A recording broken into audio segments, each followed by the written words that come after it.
गावात राहणारा रोहित एके दिवशी आपल्या जुन्या घराची साफसफाई करत होता. घराच्या माळ्यावर त्याला धुळीने माखलेली एक जुनी पेटी सापडली.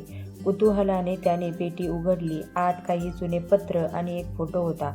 फोटो पाहताच रोहित थबकला. त्या फोटोत त्याचे आजोबा, आजी आणि त्यांच्या मधोमध उभा असलेला एक अनोळखी मुलगा दिसत होता. रोहितला आश्चर्य वाटलं. हा मुलगा कोण असेल? त्याने फोटो आईला दाखवला.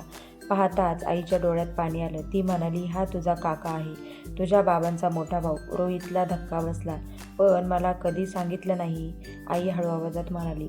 तो लहानपणी जत्रेत हरवला होता. खूप शोध घेतला पण तो कधीच सापडला नाही. हे ऐकून रोहित अस्वस्थ झाला. त्या रात्री त्याला झोप लागली नाही. दुसऱ्या दिवशी त्याने त्या फोटो सोशल मीडियावर टाकला आणि मदतीची विनंती केली. काही दिवसांनी एक फोन आला. फोनवर व्यक्ती म्हणाला, माझ्याकडेही हाच फोटो आहे. रोहितचे हात थरथरायला लागले. समोरचा माणूस पुढे म्हणाला, मीच तो हरवलेला मुलगा आहे. रोहितच्या डोळ्यात आनंदाचे अश्रू आले. 50 वर्षांनंतर एक जुना फोटो हरवलेल्या नात्यांना पुन्हा एकत्र आणणार होता. कसा वाटला व्हिडिओ? नक्की मला कमेंट करून सांगा. अशाच नवीन व्हिडिओसाठी आपल्या चॅनलला सबस्क्राईब करा. धन्यवाद.